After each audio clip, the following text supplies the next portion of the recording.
మీ గురించి తెలుసుకునే ముందు మీరు 15 ఏళ్ళు కలిసి తిరిగిన ఒక వ్యక్తి కూసుకుంట్ల ప్రభాకర్ రెడ్డి 2 సార్లు ఎమ్మెల్యే అయ్యాడు.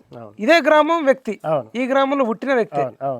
మీరు చిన్నప్పుడు కూడా కలిసి చెడ్డిలప్పటి నుంచి తెలుసు అంటారా? ఆయన ఇల్లు ఎక్కడ ఉంటుంది? ఇక్కడికి చూపించగలుగుతారా? పనవటికి ఉంటుంది, పనవటికి ఉంటుంది.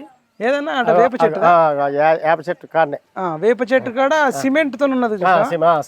ఆ సిమెంట్ ఇల్లా దాని ముందా? సిమెంట్ ఇల్లే. అవునా? ఇప్పుడు ఈ సిమెంట్ కాదు, దాని వెనకాల.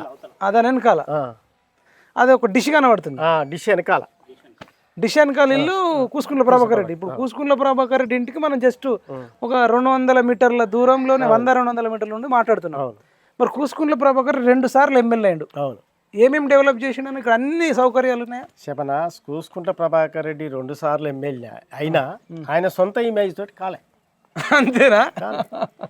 ఫస్ట్ తెలంగాణ ఉద్యమం పేరుతోటి అందులో సిపిఐ నుంచి ఒకరు, కాంగ్రెస్ నుంచి ఒకరు పోటీ చేయడం వలన అప్పుడు కూసుకుంట్ల ప్రభాకర్ రెడ్డి గెలిచిండు. అది తెలంగాణ ఉద్యమం యొక్క ప్రజల యొక్క ఆకాంక్ష మేరకు గెలిచిండు తప్ప ఆయన పర్సనల్ చరిష్మా కాదు.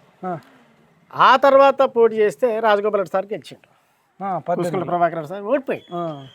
అయితే రాజగోపాల్ సార్ గెలిచిన తర్వాత అప్పటి వరకు కూడా ఈ నియోజకవర్గానికి ఎలాంటి అభివృద్ధి నిధులు లేవు. రాజగోపాల్ రెడ్డి రాజీనామా చేయటం వలన ఇక్కడ నియోజకవర్గానికి కేసీఆర్ తట్టుకోలేక ఎట్టా ఇజ్జత్ పోద్దని నియోజకవర్గానికి 700 కోట్లు శాంక్షన్ చేశారు. అది రాజగోపాల్ రెడ్డి 700 కోట్లు